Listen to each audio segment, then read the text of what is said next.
Wheat Checks, Rice Checks, and Good Hot Ralston present Space Patrol! High adventure in the wild, vast reaches of space. Missions of daring in the name of interplanetary justice. Travel into the future with Buzz Corey, Commander-in-Chief of the Space Patrol. In today's transcribed Space Patrol adventure, Buzz and Happy are in their spacesuits at the base of a volcano on the planet Saturn, searching for a missing scientist. Dr. Ramsey ought to be very close to this spot, Happy. Such rough ground, it's hard to see more than a few yards. The doctor may have fallen into a crevice. Hey, Commander, listen. What's that rumbling? The ground's shaking. It's a volcano. It's going to erupt. We'd better find Dr. Ramsey in a hurry. We're too late, Happy. Get back to the ship. Boiling lava will be pouring down this fountain in a matter of minutes. Yes, sir. Watch your step, but hurry. Commander, our ship is gone. We're trapped.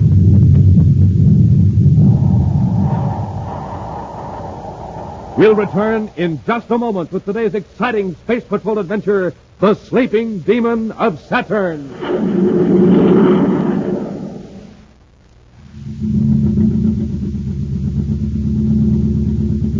Say, what kind of jet jalopy are we riding in, Captain Tufeld? We'll never get to Terra City at this speed. Well, I know what's the matter. This surface car has just got ordinary fuel in it.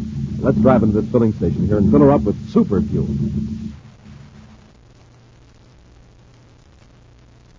Let's try her now.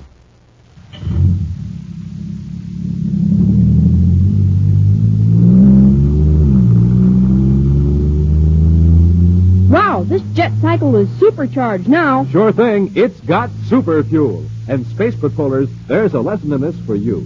Ordinary fuel for breakfast, you're just a putt-putt. Super fuel for breakfast, you're supercharged. My advice is eat the super fuel Buzz Corey has in the morning. I mean Wheat Checks and Rice Checks, the super cereals that help to supercharge you. Real swell tasting, and they both have that modern bite-sized design for easy eating. So, gang, don't be a putt-putt. Eat the delicious super cereals that help to supercharge you. Rice Checks, Wheat Checks. And remember, inside of every package, there's a mysterious magic space picture. And now, today's Space Patrol adventure. Commander Corey and Cadet Happy are in the Commander's flagship, the Terra-Fi, approaching the planet Mercury, where a few hours before, a minor quake shook a small section of that innermost planet. There were no casualties and no damage to property. Yet, within the hour, every planetary capital, every scientific laboratory was buzzing with excitement. Furthermore, it caused Commander Corey to make a special trip to Mercury. Why all this interest in a harmless quake? Because it was predicted 8 years before, almost to the minute. Intently now, Happy scans the viewscope screen as the cracked and fissured surface of Mercury spins below. We're getting close to the scene of the quake, Commander. I'm afraid it won't look any different than the rest of this part of Mercury, Happy. Well, I suppose not, sir. But I'd like to be able to say that I was one of the first to see the location of the first scheduled quake. Didn't the Spaceophone newscast say that the doctor pinpointed the exact location and named the time 8 years ago? Dr. Ramsey's predictions may have been just a coincidence. That's why I sent Tonga on ahead to Mercury City to contact him personally. Well, predicting quakes isn't exactly new, is it, sir? I mean, in a general sort of way? Up to now, it's been very general. Scientists have spread their predictions over areas of hundreds of square miles and allowed themselves several years leeway. Assistant Security Chief Tonga, calling Commander Corey aboard Terra 5. Tonga, calling Commander Corey. Corey here, go ahead. I've contacted Dr. Ramsey, Commander. He's in Mercury City. Good. Did you talk to him about this Mercury quake? Yes. He says the news reports are basically true. He did predict the exact time and location of this quake 8 years ago. Well, tell him I'll see him as soon as I reach Mercury City. That'll be in about 30 minutes. Corey out. Commander, look. There's something down there in that clearing. What does it look like? A wrecked spaceship. A wrecked spaceship? Yes, sir. I'll set the ship down. You get our spacesuits out of the locker.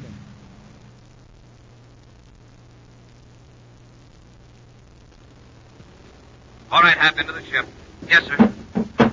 Be careful you don't puncture your spacesuit on that jagged metal. Yes, sir.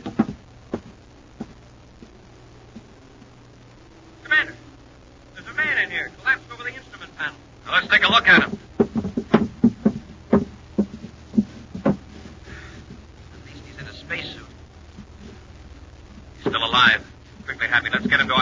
need, Doctor.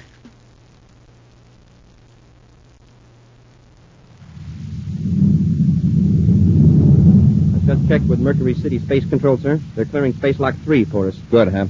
How's that passenger, sir? He'll be all right. He's resting back aft. It was close.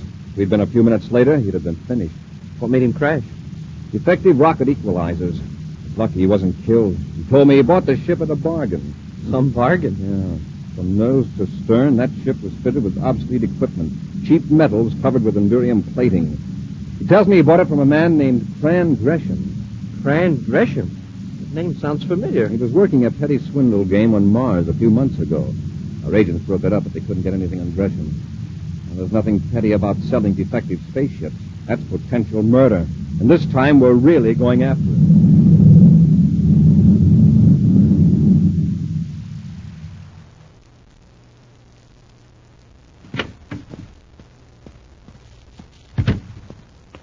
Well, Gresham, did you close the deal? Our client insisted on inspecting the ship. The only thing we found in working order was a danger sign in the atomic power compartment. That's the third sale you've muffed this last week, Gresham. It's costing me quite a bit of money to keep up a front here in Mercury City.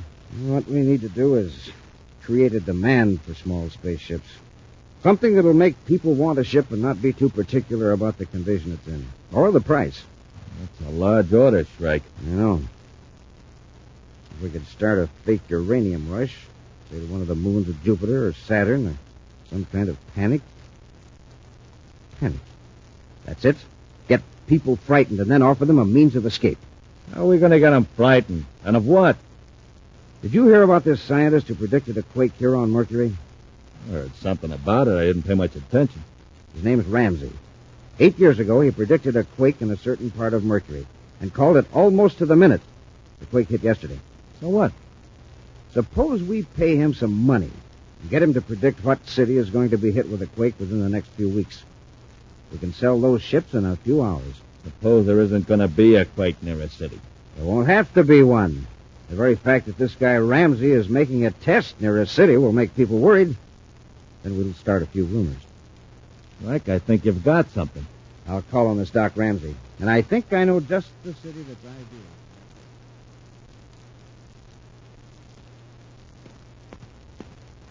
I'm all ready, sir. There's a service car in front of headquarters waiting to take us to Dr. Ramsey's apartment. Oh, we'll wait here a few minutes, Happy. I'm expecting a report from Tonga and this man Gresham. Oh, yes, sir. Oh, how's the man we rescued from the wrecked ship? Oh, he'll be all right. But he's in bad shape financially. No company would insure that ship of his because he didn't have a Space Patrol inspection certificate. So the poor guy has to stand the loss himself. Mm-hmm. It's an expensive lesson for him. Commander, Oh, yes, Tonga. I haven't been able to find out much about this Fran Gresham, but I've learned one thing. He's here in Mercury City, or at least he was within the last 2 days. Where can we locate him? I don't know. But he's been seen with a man named Rupert Shrike. Oh, probably he's planning to sell Shrike one of his broken-down ships. No, Happy. Apparently, Shrike is backing Gresham, helping him to put up a front to impress clients. Tonga, assign 2 of our agents to tail Shrike. Find out how he contacts Gresham, and we can get a line on them. All right, Commander. Okay, Happy. Let's get over to Dr.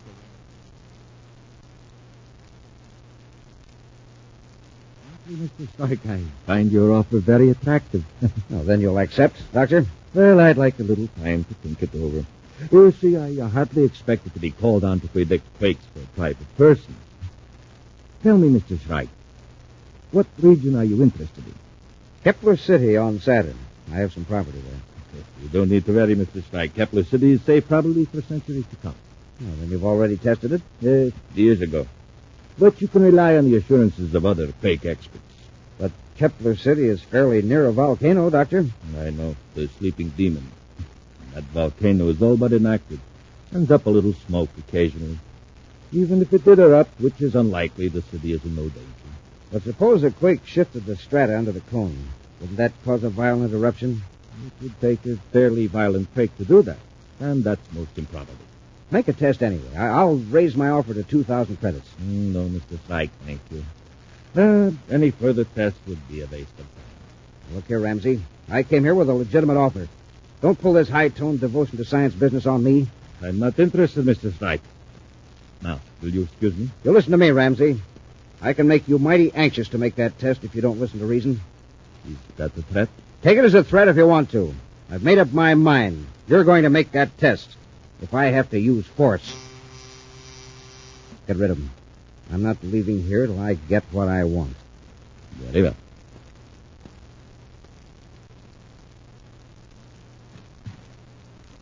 Dr. Ramsey? Yes, Commander. Come in, Ramsey. Thanks. Come on. Yes.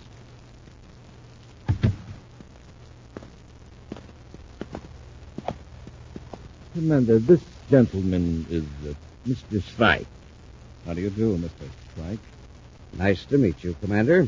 Mr. Strike feels he has urgent business with me. We can discuss it later. On the contrary, I'll discuss it right now. Commander, I think this is something you should know. I never saw this man until a few minutes ago. Yet he comes into my apartment and threatens to force That's me... enough of that, Ramsey. Let him talk, Shrike. You'll have your turn later. Yeah, well, it's my turn right now. Put away that ray gun. Look out, Commander. Give me that gun. Get back, Cadet. Oh. You realize what you've done. Yeah. I shot the commander-in-chief of the Space Patrol and this cadet. That ought to convince you I mean business. Now, come on, Ramsey. Let's go. Where are you taking me? The Saturn. You're going to predict the destruction of Kepler City. We'll return to Space Patrol in just a moment. Say, gang, how are you at imitation? Well, this is Captain Dick Tufeld speaking, and here's my idea of how a cosmic surface car sounds with just ordinary fuel in its tank. But. Well, now here's that same car with super fuel in its tank. But. Yes, sir. That cosmic surface car is really roaring now because it's supercharged with super fuel. And the same is true with you, gang. What happens to you when you have ordinary fuel for breakfast? Well, you move like this. But. That's right. You're just a putt-putt. But when you fill up your tank with super fuel, man, you're supercharged. So eat a power breakfast with rice checks or wheat checks and get supercharged. Flavor galore in every bite-sized biscuit. Rice checks, wheat checks. And inside of every package, you get a mysterious magic space picture. And now, back to our Space Patrol adventure, The Sleeping Demon of Saturn. Dr. Ramsey has perfected the method of predicting quakes. Two criminals, Shrike and Gresham, plan to force the doctor to predict a quake and eruption of a volcano near Kepler City on the planet Saturn. This, they figure, will create a near panic in the city, thus enabling them to dispose of defective spaceships at an enormous profit for people anxious to leave the danger area.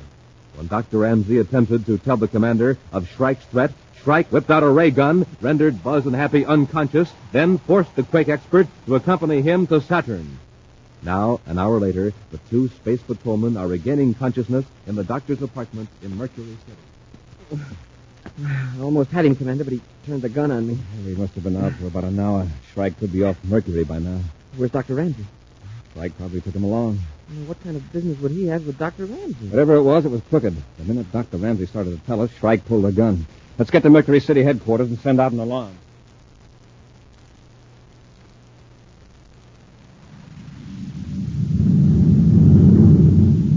Where are we now, Shrike? We just crossed the Mars orbit. How's the doc? I slipped something in his coffee to put him to sleep. That'll hold him till we reach Saturn. Good. We'll keep Ramsey pretty well under cover. But we'll be around with our quake detecting equipment, setting it up in the region of the volcano. We'll be seen by spaceships and atmosphere cruisers, lugging heavy equipment up and down the slope of the sleeping demon. Every 3 or 4 days, we'll come back to Kepler City looking very grim and worried. Like we found out bad news, huh? Exactly. Then we'll drop a few hints, just enough to get people worried. Like the volcano is going to erupt? Yes. The wise boys will figure the authorities aren't letting the people know what's going on. So everybody will try to outwit everybody else to save his own skin. How long is it going to take? It'll have to work in about 3 days. So we can have our men sell the ships and then clear out. By the time the Space Patrol gets wind of it, we'll be...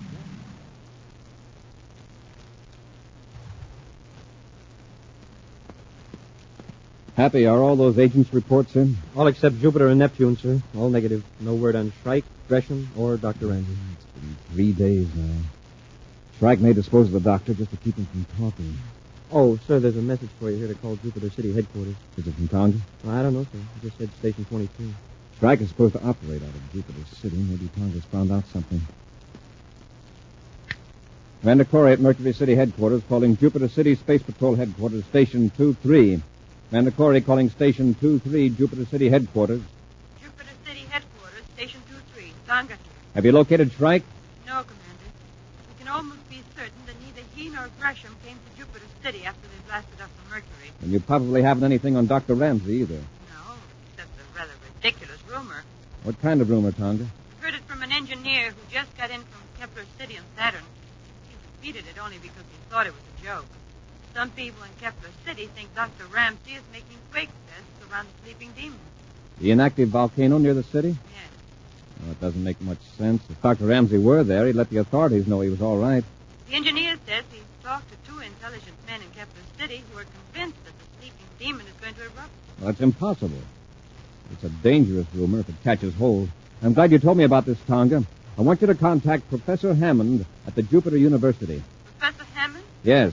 He's also an expert on quakes. Tell him to go to Kepler City, explain the situation to him, and tell him that we want a public assurance from him that the city isn't in danger. All right, Commander. And Tonga, when you reach Kepler City, check on the source of those rumors. Corey out. Professor Hammond may be able to make people disregard the rumor, but I'd like to find out what's behind it. You and I'll pay a surprise visit to Kepler.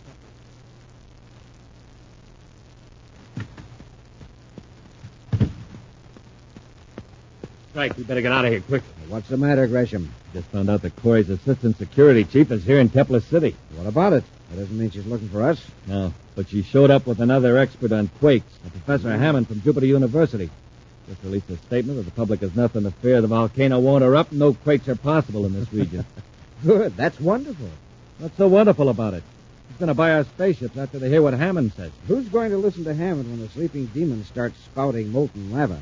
What are you talking about? The volcano isn't going to erupt. It will. With a boost from a cosmic bomb dropped into the crater. Huh? We'll put a time fuse on it, so it'll blow up in about 12 hours.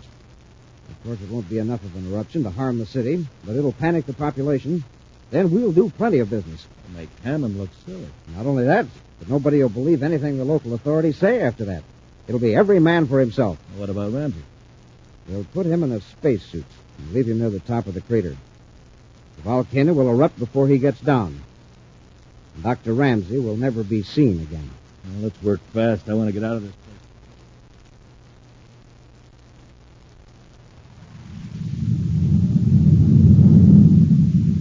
There's a sleeping demon in the viewscope, Happy. Wow, that's some crater. Impressive, but perfectly harmless. Kepler City's 10 miles east of the volcanic peak, just from the outer side. And that's the Dardana River that flows past the base of the peak. Right. When we get closer, you can see how the water has worn away the lava on the edge of the riverbank. That shows that the last eruption of the sleeping demon was thousands and thousands of years ago. Assistant Security Chief Tonga calling Commander Corey aboard Terra 5. Tonga calling Commander Corey. Corey here, go ahead. Commander, you were right about those rumors. There's more to them than I thought. What did you find out, Tonga? The two men who have been making quake tests near the volcano fit the descriptions of Shrike and Gresham. The third may be Dr. Ramsey. Where are they now? They blasted up from Kepler City Spaceport several hours ago. So far, they haven't come back yet. Have you found out where they're staying in the city? Yes, I have. It's at 147 North Polaris. Well, watch it, Tonga. If they show up, notify headquarters. Yes, Commander. There's one thing more. An atmosphere ship reported seeing a man in a spacesuit on the south slope of the volcano. Seemed to be under stress. Kept waving. All right, Tonga. We'll check the slope before entering the atmosphere shell. Corey out. South slope. That's the side toward the river. Cut our velocity, Happy. We'll see if we can find them.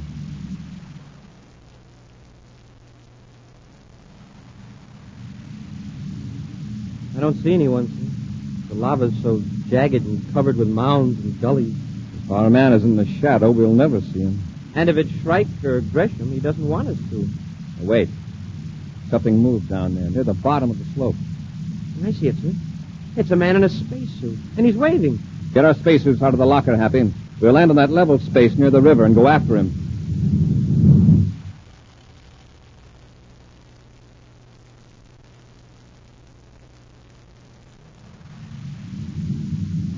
Looks right. We've dropped the bomb in the crater and left Ramsey down on the slope. Now let's get back to the city. Don't be stupid, Gresham. We'll show up an hour after the volcano erupts with a story of how we tried to rescue our companion, but the lava got to him before we did. Who's going to bother listening to us then? We'll be running around trying to leave the city. Sure, but at least we'll have an alibi in case we need it. Uh-oh. Look down there at the base of the slope. Spaceship. Yes, and it's Corey's. You must have spotted Ramsey. Let's get out of here, quick. Wait till we're sure they're out of sight of their ship, and we'll set down near it. I'll blast off in Terra 5 and meet you in Turquoise Canyon north of here. The sleeping demon will be spouting lava in about 15 minutes. If Corey's ship is gone, we'll get him.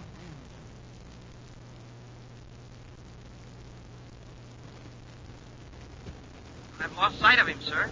Head as straight up the slope as you can, Happy. For a minute, I got a good look at him. His white spacesuit really stood out against that black lava. It's Dr. Ramsey, all right. Oh. Hey, the gray rocks, it slid right out from under me. Better stay clear of them, Hap. They're extremely light. If you just touch them, they're likely to roll. And it looked like it weighed half a ton. That slab you stepped on is clear down the slope by the river now. It's likely to happen to us if we don't watch our step. Yeah, I wonder what became of Dr. Ramsey. He may have fallen into a crevice. Commander, listen. What's that rumble? The ground's shaking. It's the volcano. It's going to erupt. We better find Dr. Ramsey in a hurry. We're too late. Get back to the ship. Boiling lava will be pouring down this mountain in a matter of minutes. I'll go up a few yards farther. You head for the ship. Hurry. Well, yes, sir, but can't I go... Go on and watch your step. Commander, our ship's gone. There's our ship, circling toward the north. We're trapped. Happy, look. There's Dr. Ramsey. Come on, let's get him. With a little luck, we might be able to keep out of the way of the lava. Dr. Ramsey. Come on. We've dropped the bomb in the crater. He's been hurt, Happy. We'll have to help him. Commander, the lava's pouring down the side. Watch out for those rocks. Come on. Get to the bottom quickly. Commander, what are we going to do? The lava's almost on top of us. Into the river. Go into the river. Well, that wouldn't do us much good. The lava would just come in after us. Right. Look, on each side of us, there's a stream of lava pouring into the river. Yeah, and in a few minutes we'll be buried. But wait a minute. Look out there in the river. See those gray rocks? The rockets, they're floating. Rocks floating on water. There's some big flat ones near the edge. Each one of you get to one. We'll use them as rafts. Float down the river to Kepler City.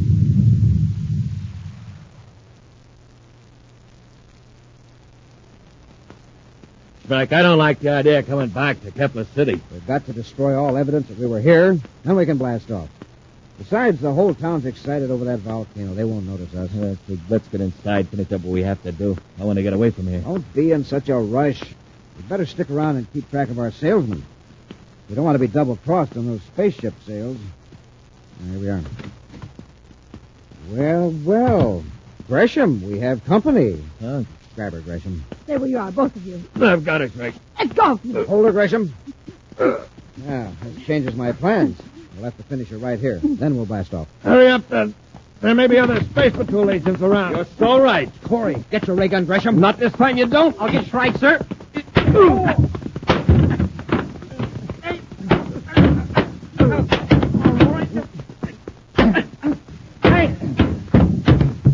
All right, Happy. Pick up their weapons. Yes, sir.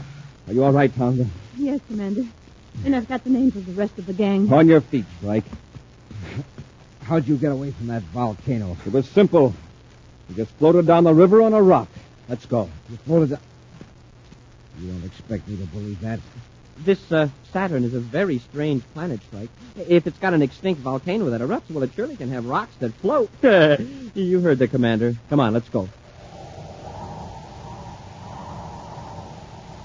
An exciting preview of next week's adventure in just a moment. It's a dark night, pitch black. The night you first see the purple comet. At first, it's just a blur. Then you see it clearly. A fiery comet flying through the dark. It's hard to believe, and yet you can see it. A huge ball of purple fire. You know what you've been looking at? An atomic particle on a 2-inch slide. And you've been seeing it through a microscope. The Space Patrol microscope. Buzz Corey sent it to you, and boy, are you glad. This amazing microscope magnifies objects 15 times their natural size. And with it, you also got that terrific slide containing the atomic particle. Yes, sir, Space Patrollers, that's the kind of fun you'll have when you send for your official Space Patrol microscope. And you not only get the mystery slide with the atomic particle on it, you get more slides, 4 more, all crystal clear.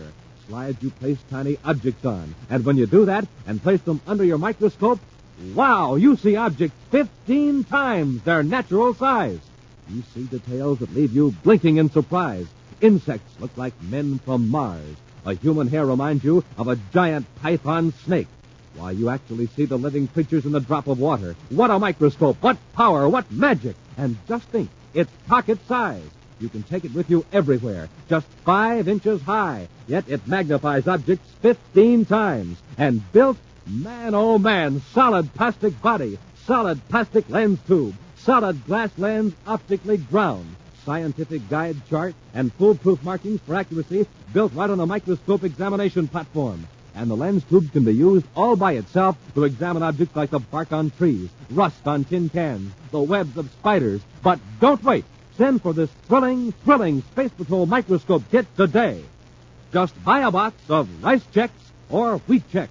Then with your name and address, send 25 cents in coin and a rice checks or wheat checks box top to Space Patrol, Box 686, St. Louis, Missouri. This offer good only in the USA and may be withdrawn at any time. That's Space Patrol, Box 686, St. Louis, Missouri. And now, a preview of next week's exciting Space Patrol adventure. Buzz and Happy are aboard the deluxe passenger spaceship, the Supernova, headed for the planet Saturn. As they enter a private compartment in search of a criminal, the occupant of the compartment pulls a ray gun on them. Just keep moving down the corridor, Commander. You too, Cadet. You're going to a lot of trouble. You must be counting on taking quite a lot of money from Grayson. Think what you like. All right, hold it. This is where we part company. Just open this little metal door. Now, crawl in there, both of you. You can't put us in there. It's the ship's rubbish disposal chute. I know what it is. Get in. But before we reach Saturn, that chute will be emptied into space. Yes, Commander. A blast of compressed air will sweep you out of the ship. And no one will know where you've gone. Be sure to join us next week for the thrilling story, Trouble Aboard the Supernova, when wheat checks, rice checks, and good hot Wilson again present Space Patrol! Special bulletin for boys and girls in Altoona and Johnstown, Pennsylvania, and Albany, New York. Buzz Corey's own space battle cruiser, the Ralston Rocket, will be in your area next week. Don't miss it. The Ralston Rocket. Gang, here's how you can make your own Space Patrol helmet. All you need are things like cardboard and paper clips. Read all about it in the August issue of Woman's Day magazine. Tells you how to make an official Space Patrol guard helmet and desert crash helmet. Space Patrol, created by Mike Moser, starring Ed Kemmer as Commander Corey and Lynn Osborne as Cadet Happy, was written by Lou Houston, produced and directed by Larry Robertson, executive producer Mike Devery. Other players were Nina Berra, Norman Jolly, Ken Mayer, and Stephen Robertson. Dick Tufeld speaking.